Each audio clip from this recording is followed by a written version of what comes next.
August থেকে শুরু হচ্ছে বড়সড় জনগণনা অভিযান। বাড়ি বাড়ি পৌঁছাবেন সরকারি কর্মীরা। কোন কোন তথ্য ও কাগজপত্র দেখতে চাইবেন গণনাকারীরা, আগে থেকেই না জানলে হতে পারে সমস্যা। রাজ্য জুড়ে 85,000 কর্মী মাঠে নামছে। 15 সেপ্টেম্বর পর্যন্ত চলবে এই বিশেষ অভিযান। জানুন সম্পূর্ণ বিস্তারিত। তার আগে এই গুরুত্বপূর্ণ প্রতিবেদনটি শেয়ার করে সবার কাছে পৌঁছে দিন। রাজ্যের লক্ষ লক্ষ মানুষের জন্য গুরুত্বপূর্ণ খবর। আগামী 2 আগস্ট থেকে শুরু হতে চলেছে জনগণনা অভিযান। এই বৃহৎ কর্মসূচি চলবে আগামী 15 সেপ্টেম্বর পর্যন্ত।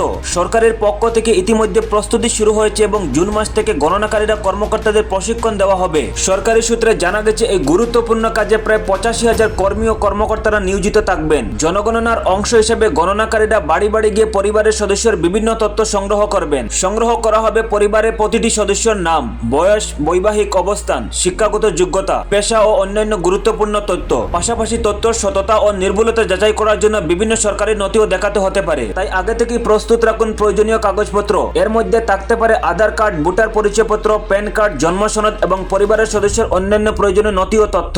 বিশেষজ্ঞদের মতে জনগণনার সময় ভুল বা বিভ্রান্তিকর তথ্য দেওয়া থেকে বিরত থাকা উচিত, কারণ জনগণনার তথ্যের উপর ভিত্তি করে ভবিষ্যতে বিভিন্ন সরকারি পরিকল্পনা ও উন্নয়নমূলক প্রকল্প এবং জনকল্যাণমূলক কর্মসূচি নির্ধারণ করা হয়। তাই গণনাকারীরা যখন আপনার বাড়িতে পৌঁছাবেন তখন সঠিক ও নির্ভুল তথ্য প্রদান করে এই গুরুত্বপূর্ণ জাতীয় কর্মসূচিকে সফল করতে সাহায্য সহযোগিতা করুন। এই গুরুত্বপূর্ণ খবরটি পরিবারের সদস্য, বন্ধু এবং পরিচিতদের সঙ্গে শেয়ার করুন, যাতে সবাই আগে থেকে প্রয়োজনীয় কাগজপত্র প্রস্তুত রাখতে পারেন। এতক্ষণ আপনারা দেখছিলেন জনকণ্ঠের, সঙ্গে ছিলাম আমি নাসরু বরবইয়া।